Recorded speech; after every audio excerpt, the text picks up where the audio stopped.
Tout près des Alpes, mais déjà un pied en Provence, la Drôme abrite un riche patrimoine historique et des paysages variés. C'est une terre où les hommes peuvent se retrouver un peu à l'écart du monde et où les traditions se perpétuent. Partout, des vestiges médiévaux, des villages perchés, des bâtisses Renaissance et des châteaux de contes de fées évoquent un passé fastueux. Avec son ensoleillement exceptionnel et ses nombreux recoins secrets, la Drôme profite d'une nature généreuse et sait en tirer tous les fruits.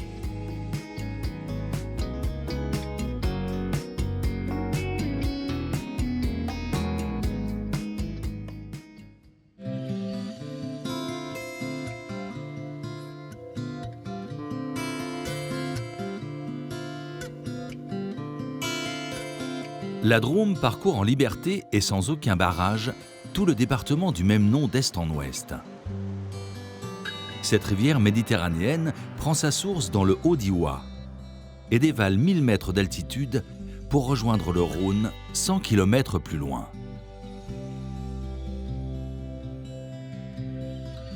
La Drôme traverse la ville de Cray, immédiatement reconnaissable à sa tour.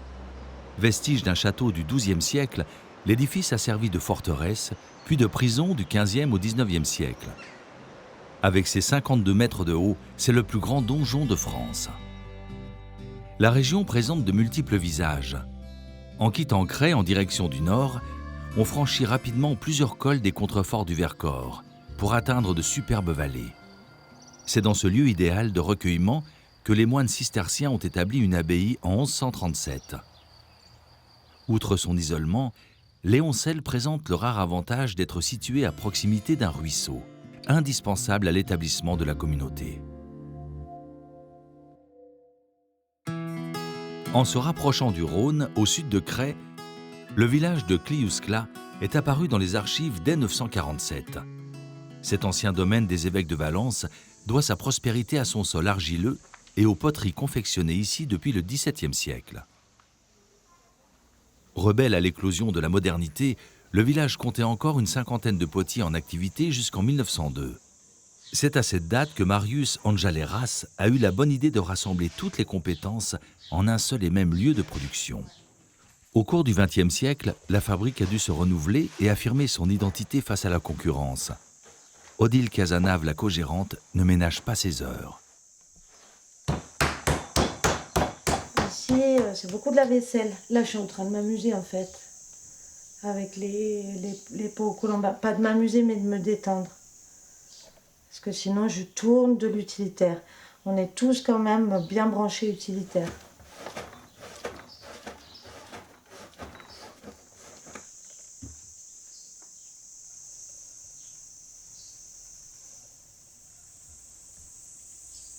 C'est un peu l'âme du village et cette poterie elle a été construite en 1903, donc elle a 120 ans.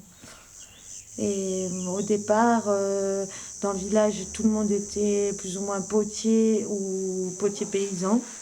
Et monsieur Anjaleras a décidé de regrouper tout le monde ici dans cette fabrique. Certaines assiettes réalisées à la poire ou au clou ont été inspirées par le résultat des fouilles archéologiques effectuées à proximité, que ce soit les pièces de terre vernissées ou les assiettes côte froide.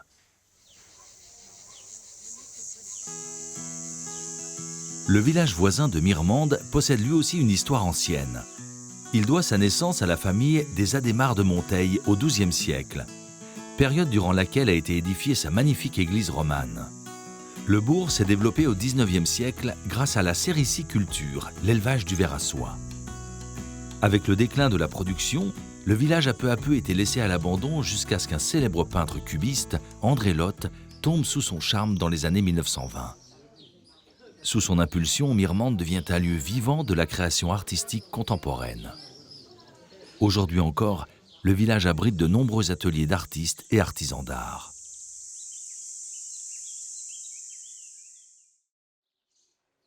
Un petit peu plus au sud, le Poët-Laval est un village fortifié dominé par son imposant donjon médiéval, offrant un panorama magnifique sur la vallée du Jabron. Créé au XIIe siècle par l'ordre des Hospitaliers de Saint-Jean de Jérusalem, le site a connu bien des vicissitudes. Les guerres de religion ont provoqué son lent déclin et le lieu aurait été complètement abandonné sans la détermination de quelques personnalités passionnées. Aujourd'hui, le Poète-Laval revit et attire même de nombreux visiteurs.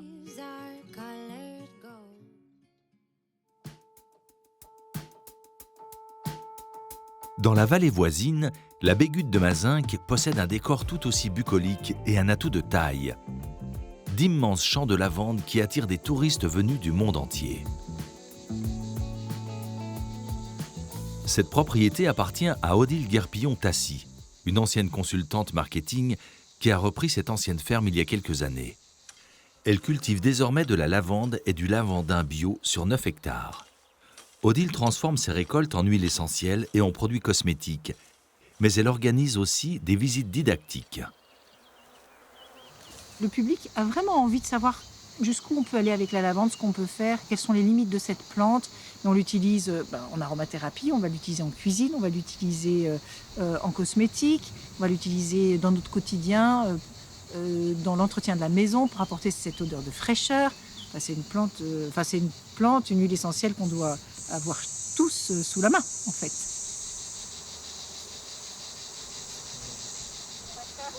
Ouais, mais Valérie, c'est quand même... Moi, ça m'hallucine quand même. Pour ce petit groupe originaire d'Asie du Sud, le dépaysement est total.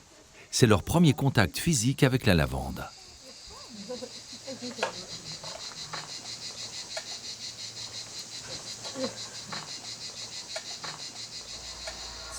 Je donne accès au public à ces plantes pour qu'ils comprennent le processus et je les alerte sur le bio.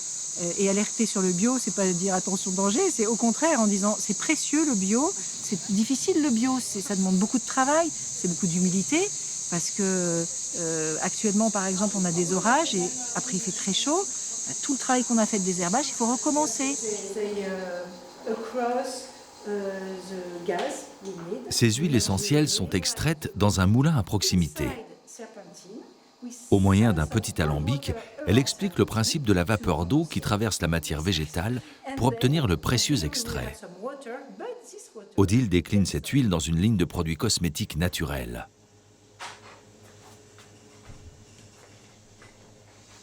Elle ne regrette pas du tout l'énergie qu'elle a pu investir dans les lieux.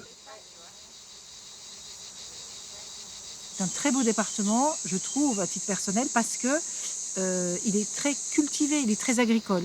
Et un département agricole ou une région agricole, c'est magnifique, puisque ça claque de couleurs à partir du printemps. La Drôme fait aussi partie des régions pionnières dans la culture bio en France.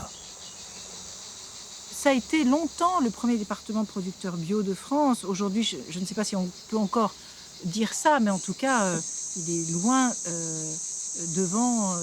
En tout cas, il doit être dans le top 3 des premiers départements qui cultivent le bio en France.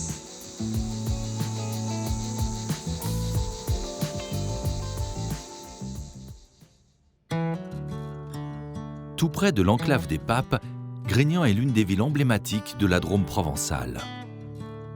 Construite en 1543 à la demande du seigneur Louis Adhémar de Monteil, la collégiale Saint-Sauveur est remarquablement conservée. Son nouveau parvis est l'œuvre de l'artiste Philippe de Crozat. Le village est demeuré abrité derrière ses murailles jusqu'à la fin du XVe siècle, avant que des travaux d'extension de ses faubourgs ne soient entrepris. Au XIXe siècle, c'est surtout l'élevage qui a permis au bourg de s'étendre, avant d'être peu à peu remplacé par le commerce et la culture de la lavande.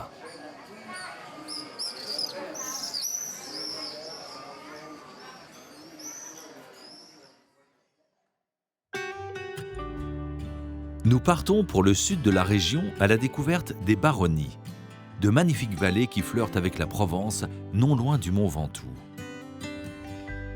La roche sur le Buis se niche au cœur de la vallée du Menon.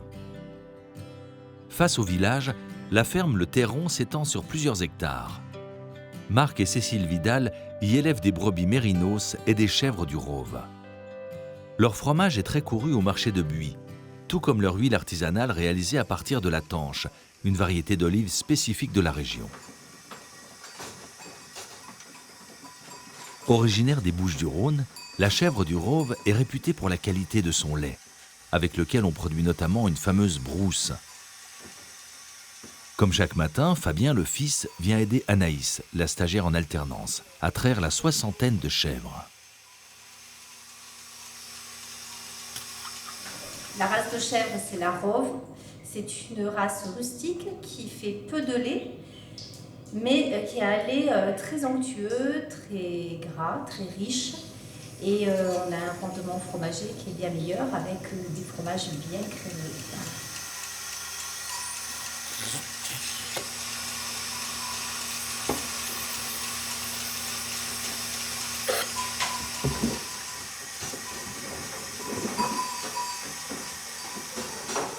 Les bêtes sont dociles et se déplacent volontiers dans un balai bien réglé.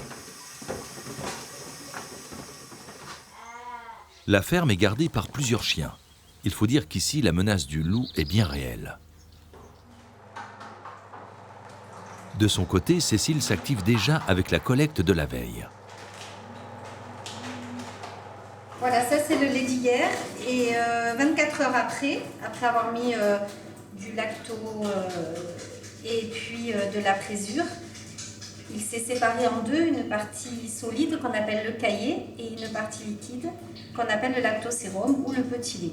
Et c'est ça qu'on va mouler.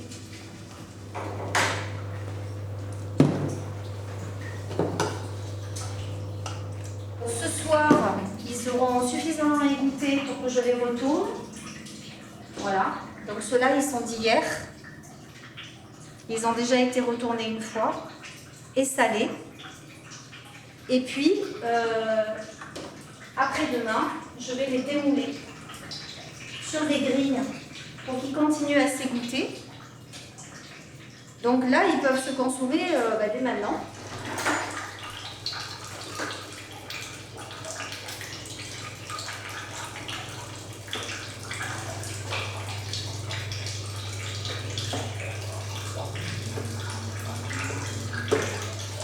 On a aussi des cendrés, donc on met du charbon végétal autour du fromage. Ça va mettre un film sur le fromage et l'affinage va être différent puisque les échanges gazeux entre le fromage et l'air vont différer d'un affinage normal. On a fait faire de la pâte d'olive, si vous l'écrasez d'olive. Et du coup, je vais faire un petit sandwich fromage, pâte d'olive.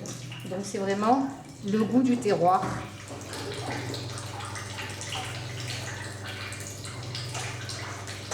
Deux fois par semaine, Cécile descend au grand marché de Buis-les-Baronnies pour vendre sa production.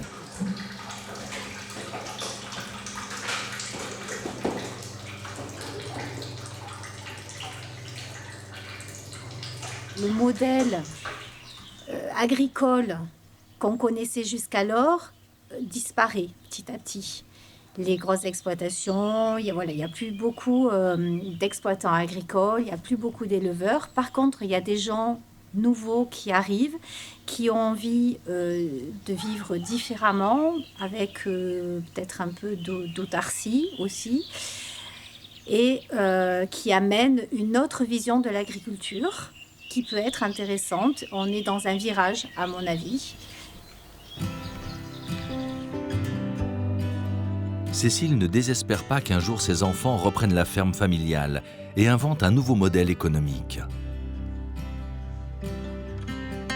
En poursuivant notre chemin dans le fond de cette vallée, nous passons devant d'étonnantes ravines marneuses qui ont sculpté le paysage.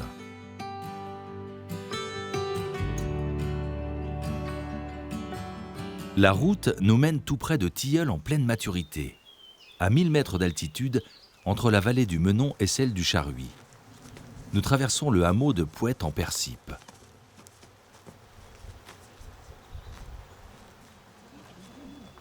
La vue somptueuse donne sur la montagne de Bannes et l'échine du mont Ventoux. Au siècle dernier, c'était un point de passage fréquenté par tous les troupeaux qui partaient en estivage.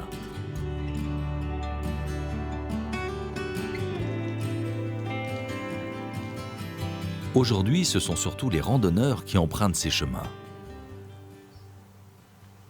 Dans le village, certains ramassent du tilleul par tradition et parce que leur arbre trône au milieu du jardin. L'âge d'or durant lequel le tilleul était une source de revenus appréciable est révolu.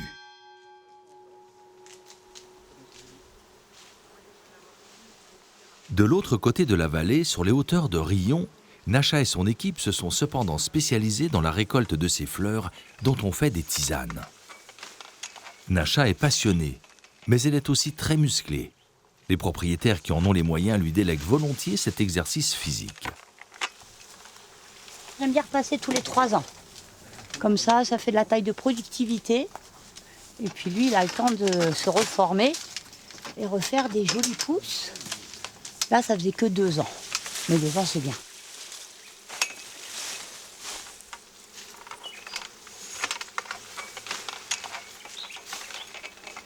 Je fais des puits de lumière, si vous regardez. Et en fait, ça favorise la formation de nouvelles pousses. Voilà. Et qui permet justement d'avoir de jolies fleurs. En ce début juillet, ils sont là pour plusieurs jours, vu la densité des arbres de la propriété. Le marché s'est notamment écroulé dans la région avec l'invasion de tisanes de piètre qualité, mais à des prix très bas venus d'Asie. Nacha fournit encore quelques grossistes à la recherche de qualité.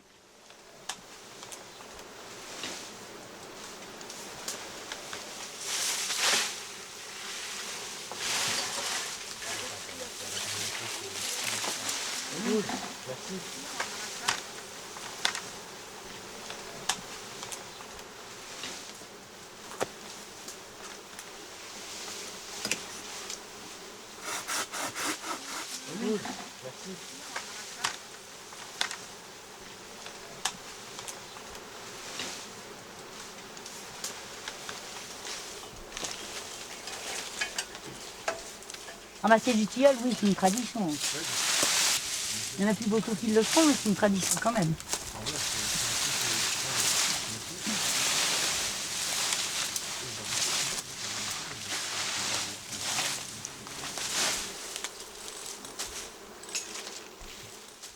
Une fois les branches au sol, il faut avoir le coup de main pour récupérer les fleurs sans les abîmer. C'est le goût du vrai. Ce qui est le plus rentable, très certainement les débouchés de tisanerie, herboristerie. Puisqu'on nous demande des bractées de jolie qualité et voilà un coût de rentabilité plus intéressant.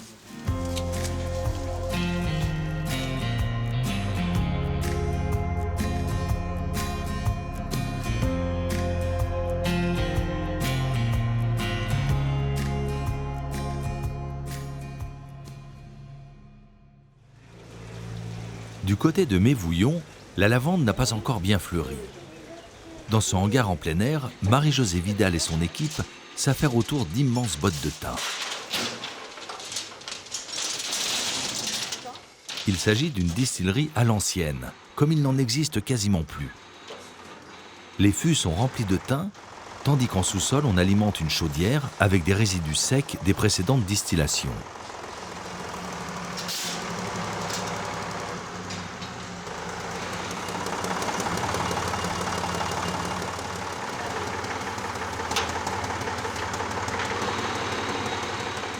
La grosse roue de tracteur permet de bien compacter les herbes placées dans les fûts, qui seront ensuite hermétiquement verrouillées.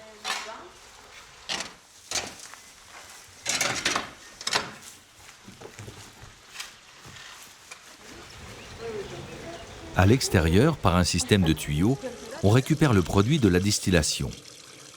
Un artisanat local qui satisfait des habitués de la région.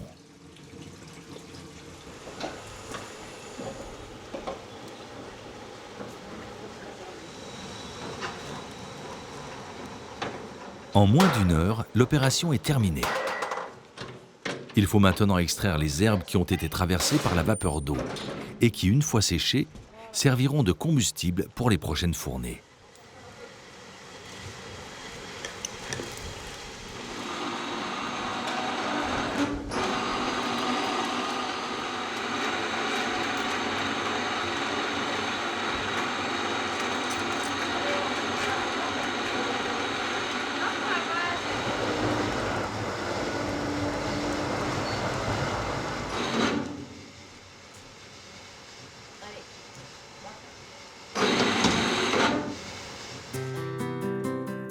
Quelques semaines plus tard, à la mi-juillet, de grandes taches mauves sur les pentes des vallées indiquent que nous sommes en pleine récolte de la lavande. À environ 1200 mètres d'altitude, nous retrouvons Nacha, qui a entamé la cueillette de la lavande sauvage qui se pratique à l'aide d'une petite serpe.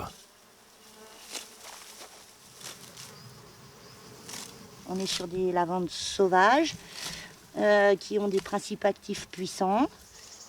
Voilà, de la lavande fine, petite tige, petit épi de fleurs. Donc au niveau rentabilité, c'est sûr qu'il en faut un certain volume pour arriver à faire un litre d'extraction. Elle confiera sa récolte à un artisan qui pratique une extraction très lente pour obtenir des huiles essentielles d'exception. Ici, parce que tu vois, si elle s'y plaît, c'est qu'elle est dans un biotype qui lui correspond. Et ça favorise aussi le fait qu'elle ait beaucoup de principes actifs. La tâche est épuisante, mais il faut faire vite, avant que le soleil ne soit trop fort et rende la cueillette délicate.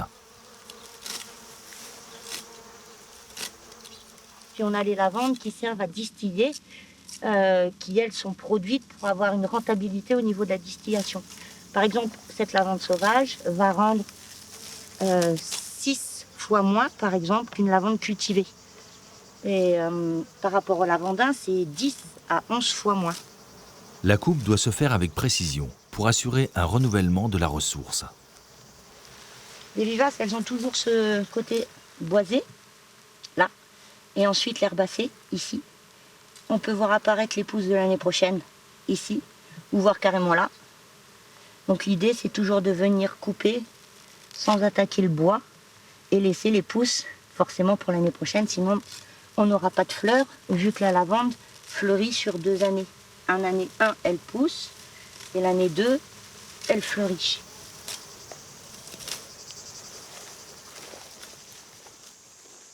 Il est temps pour Nacha de rassembler sa récolte.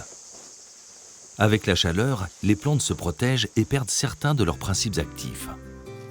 La lavande sauvage se cueille au frais. Dans une quinzaine de jours, Nacha pourra vendre sur le marché ses premières huiles essentielles d'exception de lavande fine.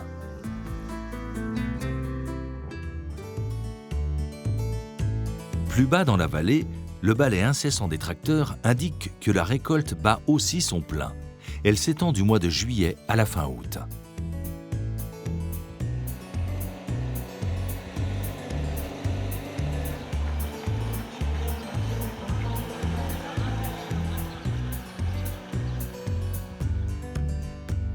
À l'extrême sud de la Drôme, plusieurs villages possèdent des personnalités originales, comme Montbrun-les-Bains, un village citadelle. Il est situé dans une cuvette fertile, protégée du Mistral par le mont Ventoux. 2 rivières coulent ici, des sources sulfureuses renommées pour lesquelles le comte Suarez d'Aulan a fait construire en 1860 le premier établissement thermal. Dans le vieux village, des petites ruelles pavées appelées calades serpentent parmi les bâtisses médiévales et les vestiges d'un château Renaissance. Construit sur les ruines d'une ancienne forteresse, le château bâti pour Charles Dupuy-Montbrun comptait parmi les plus beaux de la région avant d'être abandonné pendant la Révolution française.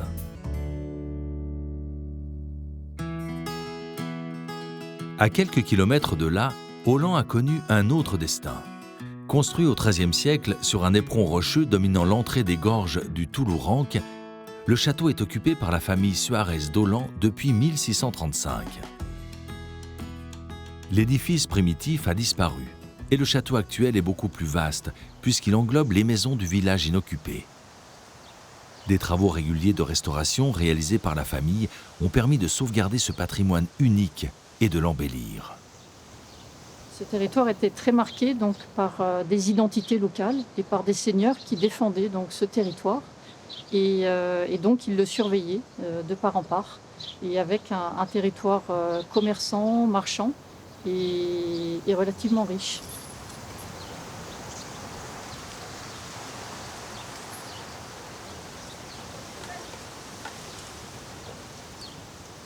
Ce territoire donc, des baronnies a eu au cours des siècles beaucoup d'évolutions, et ici l'emplacement d'Aulan était un fief appartenant au seigneur des Mévouillons.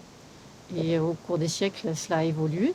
Et on arrive en 1635 où donc une jeune fille, Isabeau de Lépine, va épouser un seigneur espagnol, François-Marie de Suarez, qui va donc détenir ce patrimoine. Les restaurations successives du château sont réalisées grâce à des fonds familiaux ou des subventions publiques. Habiter un château ouvert à la visite et souvent en travaux demande un optimisme à toute épreuve. C'est d'ailleurs la seule demeure privée des baronnies ouverte à la visite depuis 1958.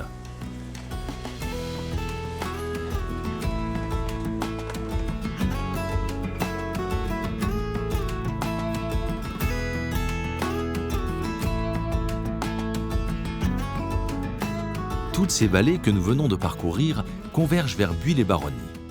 Capitale de la puissante seigneurie de Mévouillon au XIIIe siècle, elle fut plus tard rattachée au Dauphiné. Ville de marchés et de juristes, elle est demeurée relativement prospère jusqu'à la Révolution. Ce qui intéresse aujourd'hui les visiteurs et les agriculteurs des environs, c'est son immense marché qui se tient tous les mercredis matins. Cécile, de la ferme Le Terron, vend ses fromages et son huile d'olive à une clientèle de fidèles habitués.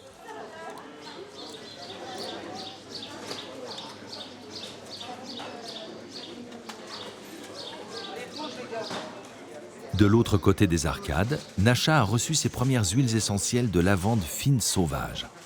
Son tilleul est lui aussi prêt à être infusé. Comme Cécile et Nacha, les différents exposants proposent le fruit d'un travail parfois harassant, mais d'une qualité unique.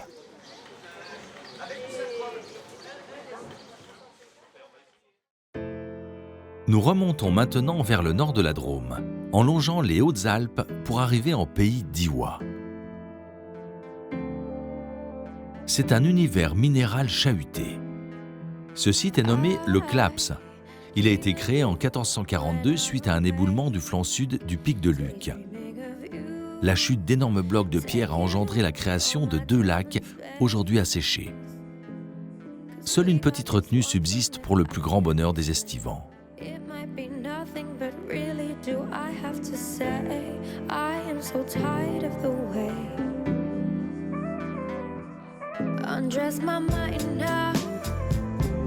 Just take your time now. You can do nothing wrong. Falaises, gouffres, canyons. La région est pleine de caractère. Juste au-dessus de Die, c'est également le moment des récoltes pour les champs de lavande de Chamaloc. You could just lay me bare. You speak my name when you're asleep. À l'autre bout du village, on aperçoit les vapeurs qui s'échappent de la distillerie des 4 vallées. C'est la 4e génération de la famille Aubanel qui distille de la lavande. Ce procédé traditionnel de distillation en gerbe dans les fûts ne représente plus qu'1% de leur production.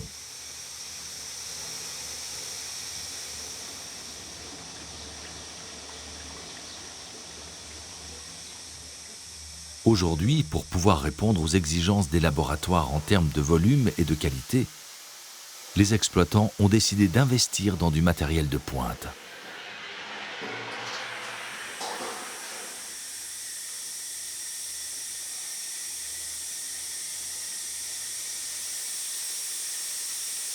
La lavande arrive des champs avec les tiges et les fleurs déjà broyées dans ces immenses containers. Une fois le couvercle posé et verrouillé, ils sont parfaitement étanches. Au-delà de l'efficacité, ce procédé moderne est aussi beaucoup plus rapide. Le temps de distillation est ramené à 1 heure, mais il n'est utilisé que pour le lavandin. La consommation d'eau, elle, a diminué de 75%.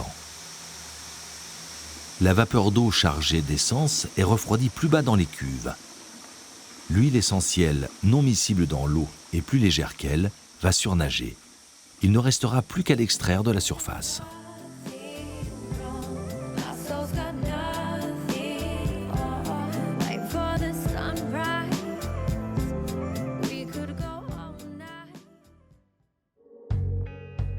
Quelques vallées plus loin, à l'ouest de Chamalloc, les gorges d'Omblaise sont encore une expression spectaculaire de la géologie tourmentée de ce territoire. Le relief a été forgé par l'affrontement de la terre et de l'eau sur un sol calcaire. Ce combat a produit des paysages cataclysmiques de toute beauté. Au fond des canyons, la rivière Gervanne a réussi à se creuser un passage.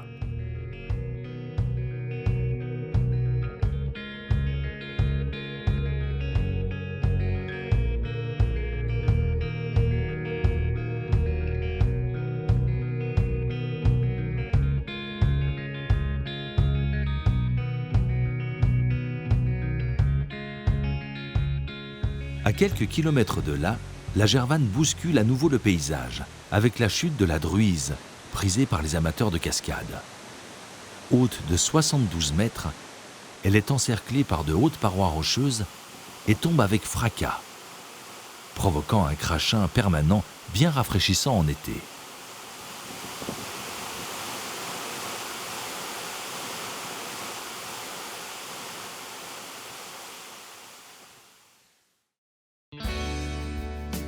Au nord du département, la ville de Tain-l'Hermitage s'étend sur la rive gauche du Rhône. Ces collines mythiques sont recouvertes de vignes qui donnent des crus renommés, tels que le Cros-Hermitage. Au début de notre ère, Gaulois et Romains se sont disputés le contrôle de la région. La cité se trouvait sur le parcours de la Via Agrippa, qui remontait la vallée du Rhône jusqu'à Vienne. Dès cette époque, le commerce du vin a occupé une place centrale et son transport était facilité par le fleuve. Sur l'autre rive, Tournon possède elle aussi de nombreux vestiges de l'époque romaine, ainsi que des traces d'un passé médiéval glorieux. Tout comme sa voisine, le commerce du vin a été un facteur de développement important pour la cité. En raison du réchauffement climatique, on commence ici les vendanges de plus en plus tôt. Les premiers paniers ont été remplis dès le mois d'août et nous sommes à présent à la mi-septembre. C'est le tour des fameux parcellaires de la maison Chapoutier, située au sommet des coteaux.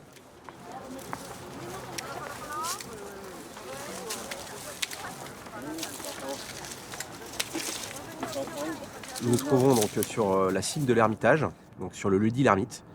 Alors l'Ermitage puise son histoire depuis 2000 ans autour de la viticulture, qui a été initiée donc par les Romains après avoir défait les allobroges sur le plateau de Valence. Et donc ils ont initié la viticulture principalement en coteaux, car les plaines étaient à l'époque réservées pour la culture du blé, alors que les terres en coteaux étaient généralement un peu moins fertiles, et donc on privilégiait la culture du raisin. De ces petites parcelles dont on cueille le raisin avec précaution, on ne pourra obtenir que quelques petits milliers de bouteilles. Au-delà de la qualité de ces grands crus, la rareté a participé aussi à en construire la légende.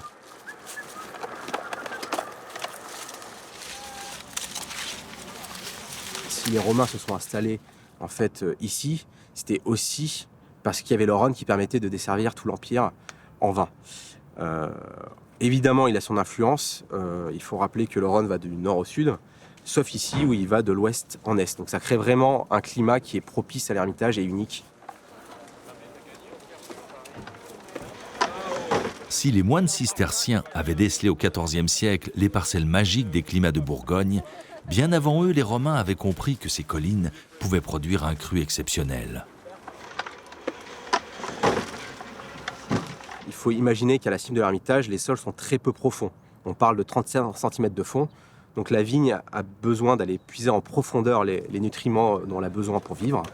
Et donc on parle d'ici de vignes qui sont centenaires. Des vignes centenaires signifient aussi plus d'attention tout au long de l'année et des volumes de production moindres.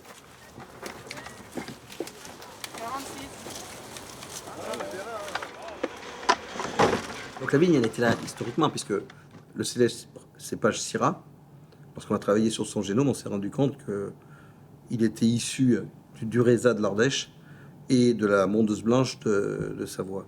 Et le lieu de croisement de ces deux cépages était autour de l'Ermitage. Et la Syrah est née ici. C'était une place de prédilection de la vigne, avec des capacités géologiques. Très tôt, les vins de l'Ermitage ont été reconnus comme des vins d'exception. Sur le terrain, les chefs d'équipe surveillent le rythme de chacun. La température monte vite. Il n'est pas question de laisser cuire les grappes dans les bacs. Ce qui fait de l'Ermitage un lieu d'exception pour faire des grands vents, c'est la conjoncture de 3 éléments. Donc, un climat assez spécifique avec un vent qu'on appelle le Mistral qui préserve le vignoble, qui le rend sain. Une géologie qui puise sa richesse dans sa diversité. On va avoir à la fois un mamelon granitique, donc une terre volcanique, et de l'autre côté une terre plus sédimentaire, mais aussi donc un savoir-faire voilà, qui puise dans ces 2000 ans d'histoire.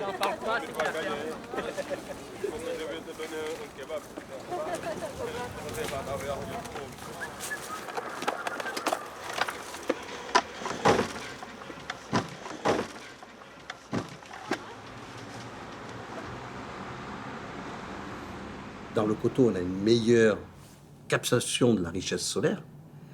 Et comme à l'époque, c'était le degré alcoolique qui faisait la qualité d'un vin, on avait sur les coteaux, en plus avec l'aide des terrasses où il y avait la réverbération des granites, on avait des vins qui étaient considérés, au 19e siècle, l'Ermitage est le vin le plus cher de France. C'était parce que vous aviez cette richesse naturelle. L'été dernier, le thermomètre a dépassé plusieurs fois les 40 degrés. Un facteur que l'on ne peut plus éluder dans le travail de la vigne. On essaie vraiment d'apporter un soin qui est presque individualisé à la parcelle. Et donc les méthodes de lutte face au réchauffement climatique sont là. On a aussi une résilience de la vigne qui, année après année, s'adapte de mieux en mieux. Donc même si c'est des difficultés, ce n'est pas un risque. Les raisins sont acheminés sans tarder vers le pressoir situé en ville et mis en cuve. Toute la fabrication s'opère désormais en circuit quasiment fermé.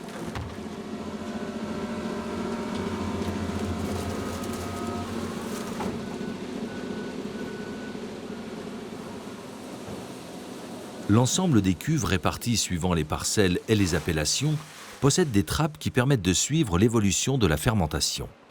Ce n'est que bien plus tard que le vin entamera son vieillissement en cave.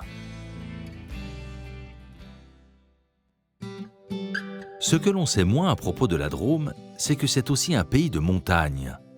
Dans sa partie orientale débute le parc naturel du Vercors, un territoire partagé avec le département voisin de l'Isère.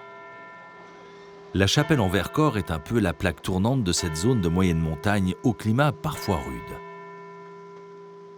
Le clocher de l'église datant du XIIIe siècle est un des rares vestiges de la ville et de ses alentours qui n'ont pas été détruits pendant la Seconde Guerre mondiale. Dans la nuit du 25 juillet 1944, l'armée allemande a fusillé 16 jeunes hommes dans cette cour de ferme en représailles aux actions des maquisards. Terre de résistance, le Vercors et ses montagnes ont participé à la libération du pays.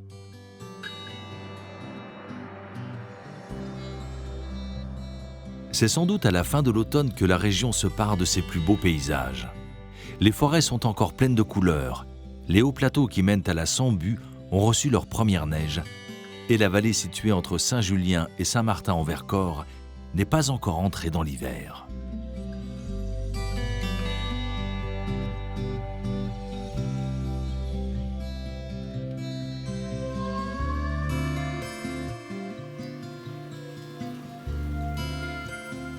Nous sommes dans la ferme Primordia chez Mélissa Galeron à Saint-Martin en Vercors, qui a débuté récemment une exploitation de culture bio de champignons shiitake. Aussi appelé lantin du chêne, c'est une variété qui vient d'Asie. Mélissa le cultive en intérieur à l'aide d'un substrat composé essentiellement de paille du Vercors. En à peine 2 semaines, de belles grappes sont déjà prêtes à être cueillies.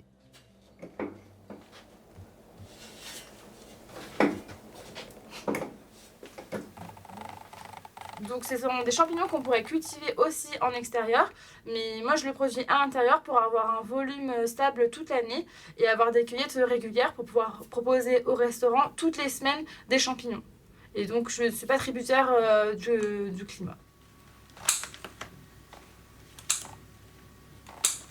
Une fois que le substrat est tout blanc, au bout de 2 semaines, on commence à avoir les premiers champignons qui sortent si toutes les conditions sont idéales. Plus riche en minéraux et en vitamines que son cousin le champignon de Paris, il possède aussi une mâche plus intéressante pour les chefs. La récolte, du coup, au bout de 2 semaines, on peut récolter et ensuite on pourra revenir sur le pain, sur le substrat deux fois, avec un espèce de 1 mois entre 2 récoltes.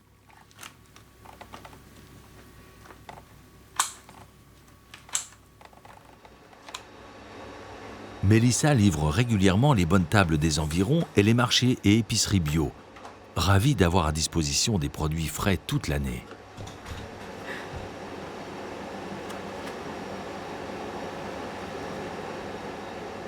Tous mes voisins sont des fermes en agriculture biologique et donc j'ai une vraie chance de pouvoir cultiver dans cet environnement.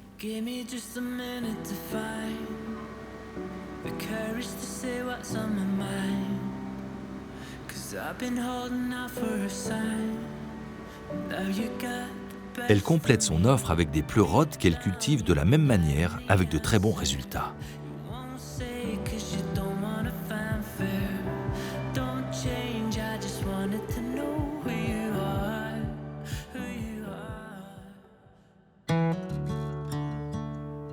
Pendant la Seconde Guerre mondiale, le Vercors, véritable forteresse naturelle, a constitué une importante base de la résistance française réfugiée dans tout le massif. En avril 1944, Vassieux est devenu un des villages martyrs de cette résistance héroïque. Juste au-dessus, à proximité du col de la Chaux, à 1300 mètres d'altitude, le mémorial de la résistance est dissimulé symboliquement dans la montagne, à l'image des hommes et des femmes qui se sont réfugiés dans la clandestinité. Une fois le col franchi, nous arrivons sur le plateau de Fond-d'Urle. Malgré l'approche de l'hiver, les animaux sauvages sont encore dans les parages. Romain Ribeiro, expert naturaliste, connaît bien les lieux et veille quand il le peut à leur tranquillité. Là, on est en novembre, on a pu observer du chamois qui avait un comportement de rut, donc la saison des amours. C'est une période qu'il ne faut surtout pas perturber parce qu'il ne faut pas oublier que c'est la reproduction. C'est la période où voilà, ils vont pouvoir pérenniser l'espèce à long terme. Donc si on commence à avoir un afflux de fréquentation sur ces périodes-là, avec une proximité beaucoup trop importante, ben, voilà, potentiellement on peut perturber un peu le déroulement de l'espèce. Depuis plusieurs années, Romain observe des modifications du comportement des animaux liées au changement climatique.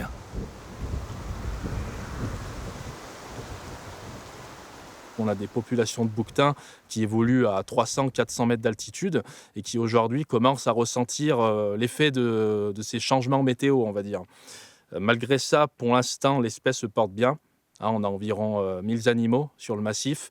1000 animaux qui ont une santé assez préservée, puisque des analyses ont été faites et ont pu déterminer que la population était en bonne santé.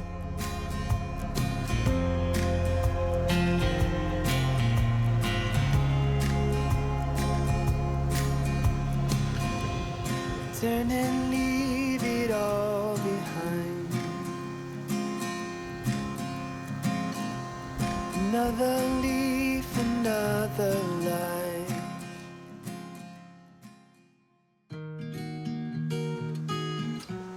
De l'autre côté de la vallée, une entaille spectaculaire de 4 km domine le pays royannais.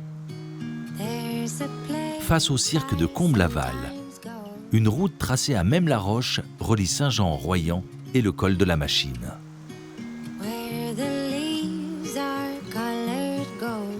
À l'origine, elle devait faciliter l'acheminement du bois, notamment issu de la belle forêt de Lente vers le Royan. Une véritable prouesse technique pour l'époque.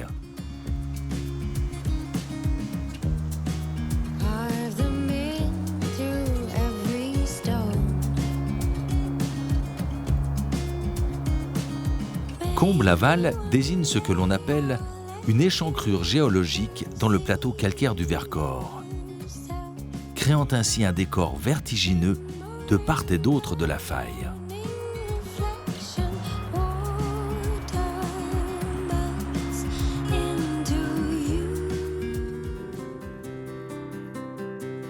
Un peu plus à l'ouest, on rejoint le col de la Bataille, un des rares points de passage qui permet d'accéder au sud du massif du Vercors. À 1300 mètres d'altitude, son accès durant l'hiver est souvent limité en raison de la neige. À l'automne, on peut encore accéder après une bonne marche au plateau d'Ambel. À 1500 mètres d'altitude pour sa partie la plus haute, le plateau avec ses vastes pelouses, ses forêts et ses clairières est un lieu riche en histoire liée à la résistance dans le Vercors. C'est aujourd'hui une vaste zone d'estive, classée espace naturel sensible. De la tête de la Dame, un petit pic intermédiaire, on profite d'un panorama unique.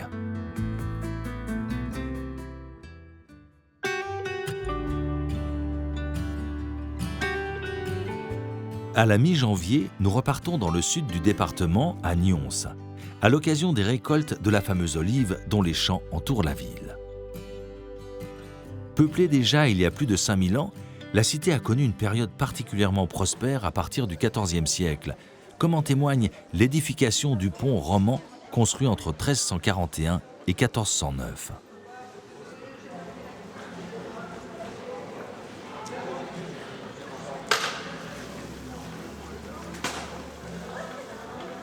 On retrouve dans la physionomie de la ville de nombreux ingrédients qui faisaient le charme des villages provençaux d'antan.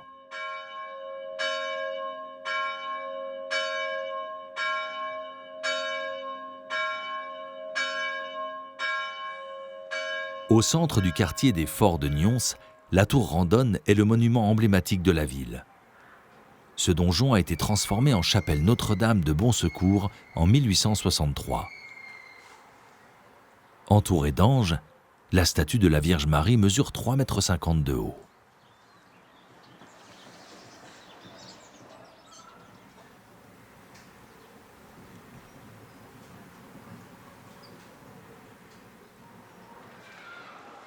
Près de 55% du territoire de la commune est occupé par des terres agricoles. On y cultive notamment des olives de haute qualité gustative. Sur les hauteurs de la ville, la ferme Bresse est une entreprise familiale qui cultive la tange depuis 1829. Avec le réchauffement climatique, Régine Caneco-Bresse n'a débuté la récolte des olives que depuis la fin décembre.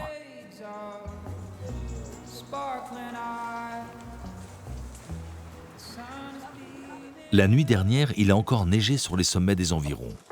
Dans les champs, il n'a pas gelé, mais il fait encore très froid. Une amplitude de température qui convient très bien à l'olive de Nyons, la tanche. La ferme est bio et met un point d'honneur à ne pas utiliser de machine pour récolter ses parcelles les plus emblématiques. Tout se fait le plus possible à la main.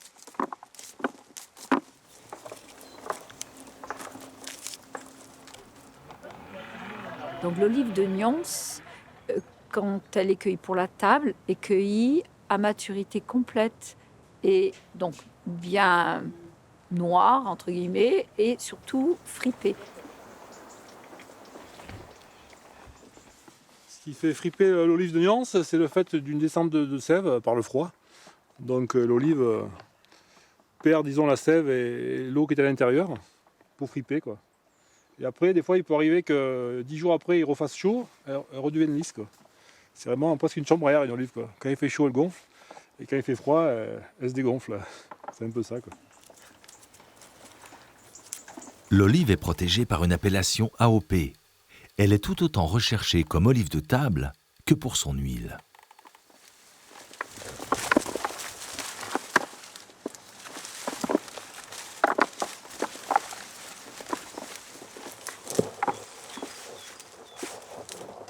La plupart des cueilleurs protègent leurs doigts avec du ruban adhésif. Avec le froid et le frottement des rameaux, tout devient abrasif.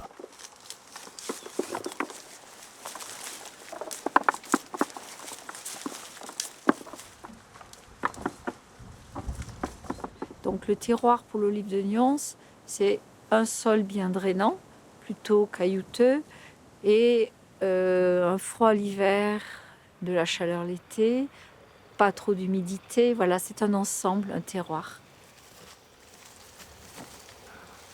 Alors ce qui est spécifique à la Drôme, c'est que notre olivier, la tanche, s'est adapté à ce froid, parce que c'est un petit peu plus froid que plus bas en Provence.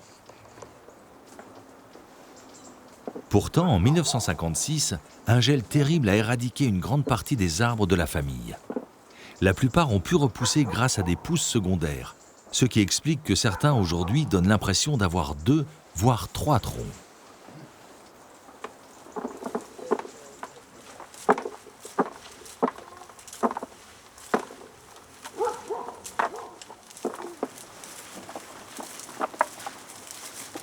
En l'espace de 2 heures, le mercure a gagné près de 8 degrés, tempéré par un petit vent frais. La pluie est cependant annoncée, alors il faut se dépêcher, car il sera alors impossible de poursuivre la récolte.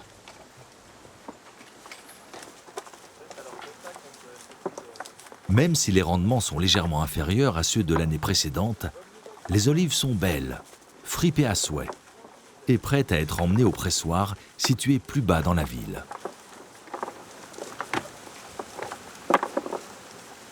La caractéristique de l'huile de Nyons, quand elle est issue de ces olives mûres, est une grande douceur, une grande onctuosité. Elle a un petit goût de noisette, très aromatique, mais tout en subtilité.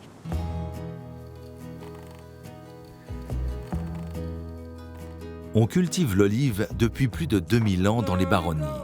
Et le territoire de Nyons compte aujourd'hui quelques 260 000 oliviers. La Tanche a permis à la ville d'être renommée dans le monde entier. Mais bien d'autres trésors attendent le visiteur, car la Drôme recèle bien des secrets.